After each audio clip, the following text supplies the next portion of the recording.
था। वाकई ऐसे होता है कि जब घर में खाना गंदा बना हुआ हो तो वो आप खिड़की से जो वो बर्गर लेके आया है दो कि इसको डांट पड़ेगी, वो इतना क्यूट था। अभी उर्दू ड्रामा ये देखा जा रहा है, वहाँ शुरू कर दिए कि जो कमाने वाला बच्चा है क्या वो ज़्यादा प्यारा है, क्या वो ज़्यादा अजीज़ है, या वो जो कि फ़िज़िकली ख्याल रखता है, जो अब्बा की एक आवाज़ पे आता है, जो उनको करवट दिलाता है। सैडली येस, जो बिल्स दे रहा है वो ज़्यादा अजीज़ है।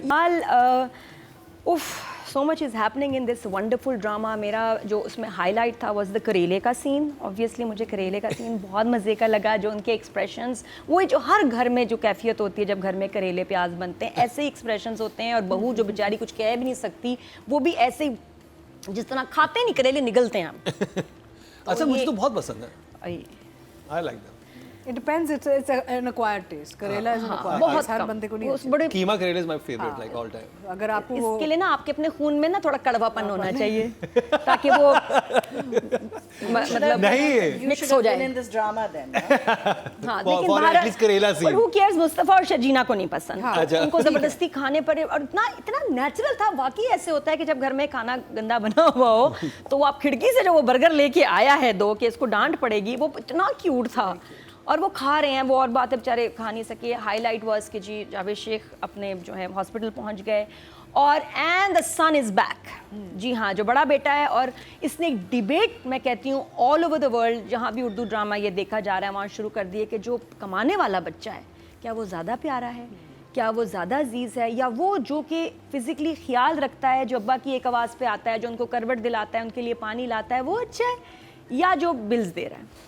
और सैडली येस, जो बिल्स दे रहा है वो ज़्यादा अजीज़ है। ये शायद 80s 90s में, 80s 70s में ना हो। अब जो हालात है ना उसमें वाकई गुजारा नहीं है। और ये जावेद शेख ने भी सीखा, उनके बड़े असूल थे, लेकिन जब बीमार पड़े तो उनको भी समझ आ गई यार हो ही नहीं सकता, कैसे गुजारा। वो भी टूट गए, उनकी भी अना असूल टूट गए कि नहीं भाई ले चलो जहाँ लेके जाना है। और उन्होंने खुद कहा कि मैं इतना शर्मिंदा हो रहा है, मैंने बेइज्जत करके तुम्हें निकाला था, मैं तुम्हारे ही सहारे पड़ा हूँ। तो yes, it's important, it is sad but true. तो इस ड्रामे ने ये एक वो पॉइंट उठाया है, तो आई लव्ड इट बहुत। और भी मज़ेदार सीन्स और कुछ बहुत, और जिस तरह मुस्तफ़ा की बेइज्जती अब हो रही है, जो उसको लग रही है। पहले वो हर्ट नहीं होता था जब मम्मी कहती थी, अब वो हर्ट हो रहा है क्योंकि जो भाई भिगो के इसको सुना रहा है ना। अच्छा, आपको वजह पता है क्यों ये हर्ट हो रहा है?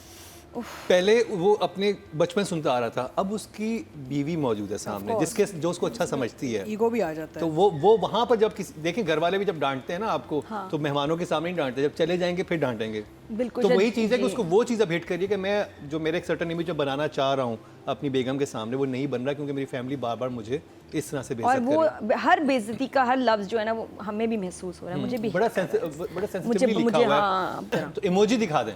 हाँ, लड़ाई होनी है। ये वो वाली इमोजी है। Oh, two thumbs. So that's not bad after that. और अभी जैसे कि फीफी हारून ने बात की कि कहानी वही है जो हमने बहुत दफ़ा सुनी हुई है, लेकिन समहाउ इस कहानी में कुछ नई चीज़ें ऐसी हैं कि हर इंसान को डिफरेंट तरीके से सोचने पर मजबूर कर देती है। तो नादिया, राइटिंग की बात करेंगे और उसमें सवाल आप तीनों से मेरा यही होगा कि वो क्या चीज़ है जो इस ड्रामे को मुनफरिद बना रही है या इस टिपिकल स्टोरी को मुनफरिद बना रही है? फ़रद इश्तियाक साहिबा ने ऐसा क्या किया है? फ़रद इश्तियाक मास्टर हैं पाकिस्तानी फैमिली डायनामिक्स की।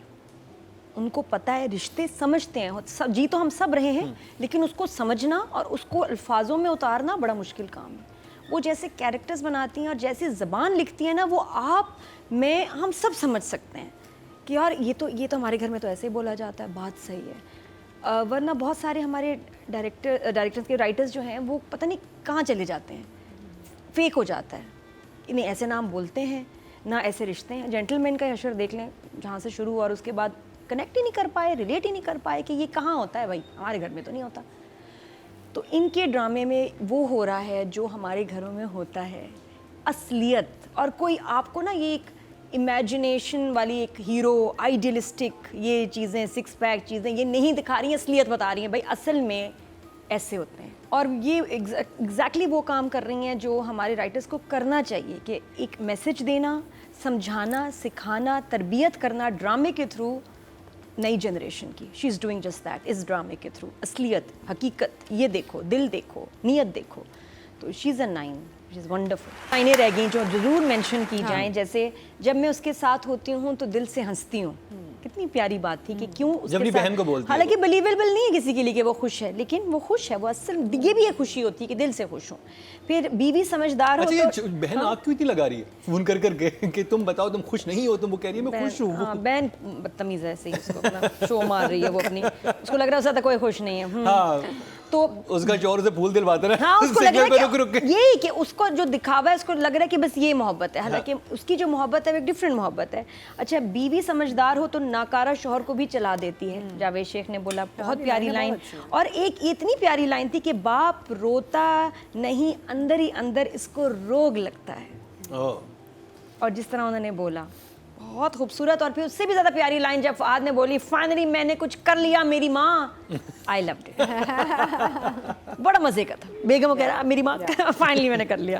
तो बड़ी सिंपल लैंग्वेज जो समझ आती है। और फिर सबसे सुपर लाइन, तुम यहाँ थे जब तुम्हारे माँ बाप को तुम्हारी ज़रूरत थी, तुम यहाँ थे, वो वहाँ था। Very nice. वो सीन इतना अच्छा लगा ना जिसमें तौसीक हैदर ने ना इसको नो लिफ्ट कराई है रुबाब को और उसको अदील को। वो कितना अच्छा, The very way well it was choreograph done, scene. इतना नेचुरल और अच्छा, क्योंकि उस वक्त आप खुद भी कह रहे होते हैं यार ये कैसे जी मेरी वाइफ जो फला इंडस्ट्रीज की सीईओ है, वो जरूर उसने बताना होता है ना कि ये कौन, हु एंड व्हाट, ये जरूर अदील को बताना है। शो ऑफ ट्रॉफी दिखानी है तो उसे। शोधा कितना है, बहुत ही मुझे जहर लगता है जब इस तरह ना लोग करते हैं ना, मेरी बेगम ये वो सारा ये ना, और मैं anyways that's what he is. और जब उसने किया, और किसके सामने किया, एक्स के माँ बाप के सामने, तो जो उन्होंने कहा ना वालेकुम सलाम और मुड़ के चले गए, बहुत अच्छा था। बड़ी अच्छी बेइज्जती हुई सही टाइम Ill-mannered. पे। हाँ Ill-mannered. है ना। और Tauseeq is doing such a good job. मुझे अच्छा लग रहा है बदर ने जो चॉइस ऑफ एक्टर्स लिए हैं ना, बड़े मजे के।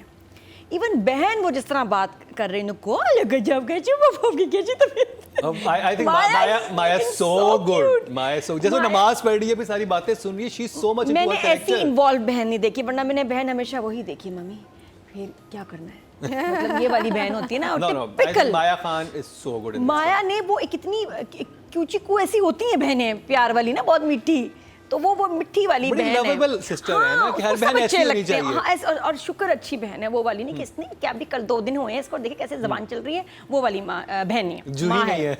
हाँ, तो I am loving the sister. मुझे तौसीक का एक तो उसकी उर्दू बोलने का स्टाइल, क्योंकि वो एंकरिंग वाला सारा बैकग्राउंड बहुत अच्छा, इतना अच्छा डायरेक्ट हुआ हुआ एपिसोड। हाँ, पिछले एपिसोड की तरह आर्टिस्टिक सीक्वेंसेस नहीं थे जिसमें फिर बहुत काम और मेहनत था, लेकिन nicely shot, hospital ward, private room, आप देखें मेहनत हुई है। हालांकि ये था मुझे कि मालदीव्स जितने मर्जी दिन चाहते रह सकते थे, याद है कि महीनों का भी था इरादा, लेकिन 5 दिन बाद आ गए, ऐसा क्या, बोर हो गए ना। ऐसा क्या हुआ, इतनी जल्दी क्यों आ गए ये क्या था। तो ये भी बताते इतनी जल्दी, हालांकि उसका रुबाब का लॉन्गर प्लान था।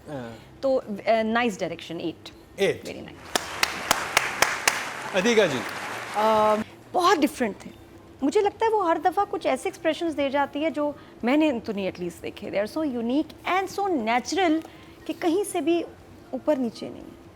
आई नोटिस्ड इस दफ़ा ऐसे नहीं सीन्स थे जो हानिया के सीन्स, और बहुत सारा उसमें टॉकी चल रही हो जैसे लास्ट एपिसोड में था, लेकिन जब वो चुप भी खड़ी हुई है तो वो बोल रही है उसकी सपोर्ट में, और उसको जब भी उसके भाई सुना रहा है तो जो उसको तकलीफ़ हो रही है कि मेरी बेइज्जती हो रही है, और फिर उसको समझाना, बड़ा powerful character and very good performance. 9 for Hania.